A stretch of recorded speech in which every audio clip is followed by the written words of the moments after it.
আমাদের একজন শিক্ষামন্ত্রী আমরা পেয়েছি, স্ট্যান্ডবাজিতে উস্তাদ এবং টেন্ডারবাজিতে উস্তাদ। ক্যামেরা স্ট্যান্ডবাজি, পিয়ার স্ট্যান্ড। মাননীয় শিক্ষামন্ত্রী সব জায়গায় গিয়ে বলে নকল আর চলবে না। 2026-এর শিক্ষার্থীরা আপনাদেরকে দেখিয়ে দিচ্ছে এই স্ট্যান্ডবাজি আর বাংলাদেশে চলবে না।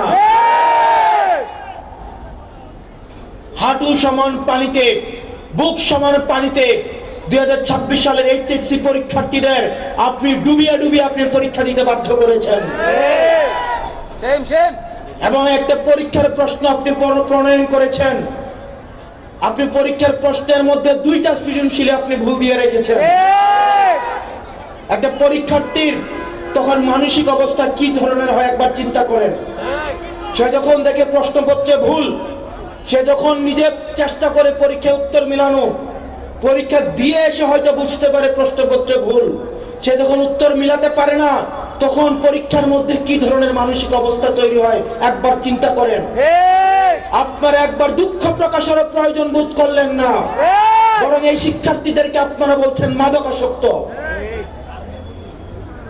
এই শিক্ষামন্ত্রী, আপনি যাদেরকে ফার্মের মুরগি বলছেন, এই ফার্মের মুরগিরা রাস্তায় এসেছে বলে আজকে শিক্ষামন্ত্রী হয়েছেন।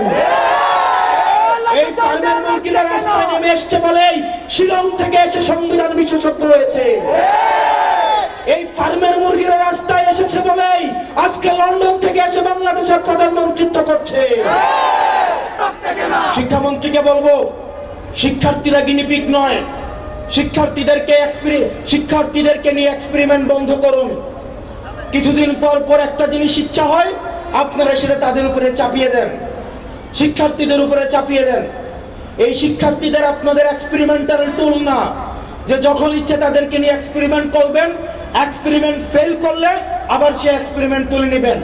কারণ আপনাদের সন্তানরা দেশে পড়াশোনা করে না, আপনাদের সন্তানরে আপনারা বিদেশে রেখে পড়াশোনা করান। পরের সন্তানদেরকে রাস্তায় রেখে রাজনীতি করাবেন, পরের সন্তানের ভবিষ্যৎকে নষ্ট করবেন, পরের সন্তানদেরকে নিয়ে এক্সপেরিমেন্ট করবেন। এই বাংলাদেশ নিয়ে এক্সপেরিমেন্ট আর আমরা আপনাদেরকে করতে দিব না। 2026 সালের এইচএসসি পরীক্ষার্থীদের প্রতি সংবেদনশীল আচরণ করার অনুরোধ করব। না হয় এই শিক্ষার্থীরা যদি রাস্তায় নেমে দৃঢ় অবস্থান নেয়, আপনার পাটাতন যে শক্ত না, এই অর্ধবেলা আন্দোলনে সেটা বোঝা গিয়েছে। আমরা 24 পরবর্তী বাংলাদেশে এই ধরনের বাংলাদেশ আমরা চাই না।